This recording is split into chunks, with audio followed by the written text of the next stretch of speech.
Hi guys, ഇന്ന് ഞങ്ങൾ നിങ്ങളെ കൂട്ടിക്കൊണ്ടു പോകുന്നത് തൃശൂർ ജില്ലയിലെ ഗുരുവായൂർ ദേവസ്വത്തിന്റെ കീഴിലുള്ള പുന്നത്തൂർ കോട്ട ആനത്താവളത്തിലേക്കാണ് കേട്ടോ. ഇത് സ്ഥിതി ചെയ്യുന്നത് ഗുരുവായൂരിലെ തമ്പുരാൻപടി എന്ന സ്ഥലത്താണ്. രാവിലെ 9 മണി മുതൽ 5 മണി വരെയാണ് കേട്ടോ ഇവിടത്തെ പ്രവേശന സമയം. കൂടാതെ ഇവിടെ വരുന്ന സന്ദർശകർക്ക് വിശാലമായ വാഹന പാർക്കിംഗ് സൗകര്യം ലഭ്യമാണ്. ഇവിടെ എൻട്രൻസ് ഫീസ് ഒരാൾക്ക് 20 രൂപ, മൊബൈൽ ക്യാമറയ്ക്ക് 25 രൂപ, വീഡിയോ ക്യാമറയ്ക്ക് 100 രൂപ, പ്രൊഫഷണൽ ക്യാമറയ്ക്ക് 1500 രൂപ എന്നിങ്ങനെയാണ്. അകത്തേക്ക് കയറുമ്പോൾ ആദ്യം കാണുന്ന ഈ കെട്ടിടമാണ് പുന്നത്തൂർ കോട്ട.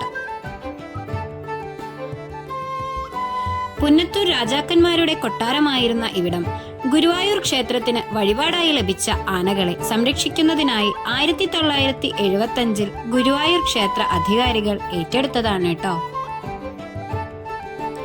ഇന്ത്യയിലെ ഏറ്റവും വലിയ ആനസങ്കേതങ്ങളിൽ ഒന്നാണ് കേട്ടോ ഇവിടം.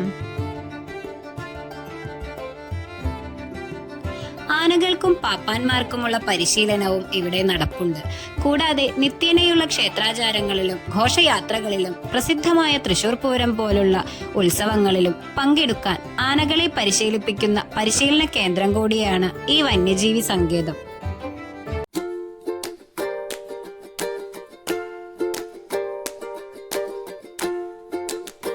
ആനകളെ നിയന്ത്രിക്കുന്നതിനുള്ള പരമ്പരാഗത രീതികൾ പഠിപ്പിക്കുന്ന പാപ്പാന്മാരുടെ പരിശീലന കേന്ദ്രം കൂടിയായി ഈ സ്ഥലം പ്രവർത്തിക്കുന്നു. രോഗബാധിതരായ ആനകൾക്ക് ഈ സങ്കേതത്തിൽ പരമ്പരാഗതമായ വൈദ്യചികിത്സയും നൽകുന്നു. പുന്നത്തൂർ കോട്ടയിലെ ആനകളിൽ പ്രസിദ്ധരായിരുന്നു ഗുരുവായൂർ കേശവൻ, പത്മനാഭൻ, ലക്ഷ്മിക്കുട്ടി തുടങ്ങിയ ആനകൾ. അതിൽ നിലമ്പൂർ വലിയ തമ്പുരാൻ ഗുരുവായൂർ ശ്രീകൃഷ്ണ ക്ഷേത്രത്തിൽ നടക്കിരുത്തിയ ആനയായിരുന്നു ഗുരുവായൂർ കേശവൻ. ഗുരുവായൂരപ്പന്റെ തിടമ്പ് 40-ൽ കൂടുതൽ വർഷങ്ങൾ സ്ഥിരമായി എടുത്തിരുന്നത് ഗുരുവായൂർ കേശവനായിരുന്നു. ക്ഷേത്രത്തിലെ ചിട്ടകളെക്കുറിച്ച് നിഷ്ഠയുണ്ടായിരുന്നതായും പാപ്പാന്മാർ പറയാതെ തന്നെ തളച്ചിരുന്ന സ്ഥലത്തു നിന്നും എഴുന്നള്ളിപ്പ് സ്ഥലത്തും മറ്റും തനിയെ എത്തിയിരുന്നതായും പഴമക്കാർ പറയുന്നു. ഒരാളെപ്പോലും ഉപദ്രവിച്ചിട്ടില്ലാത്ത ഗുരുവായൂർ കേശവൻ ഒരിക്കൽ പാപ്പാനോട് പിണങ്ങിപ്പോകുമ്പോൾ ഒരിടവഴിയിൽ വെച്ച് എതിരെ വന്ന കുട്ടികൾക്കായി വഴിമാറിക്കൊടുത്ത കഥ പ്രസിദ്ധമാണ്.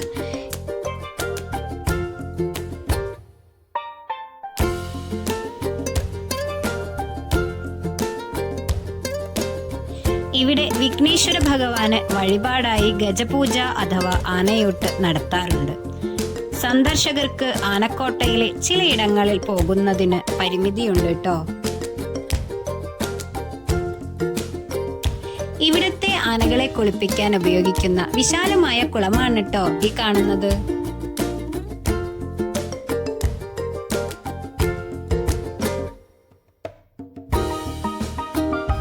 പുന്നത്തൂർ കോട്ട ആനത്താവളം കണ്ടതിനു ശേഷം ഞങ്ങൾ വീട്ടിലേക്ക് തിരിക്കുകയാണ് കേട്ടോ. അപ്പോൾ ഇന്നത്തെ വ്ലോഗ് ഇത്രയേ ഉള്ളൂ. Bye bye, see U.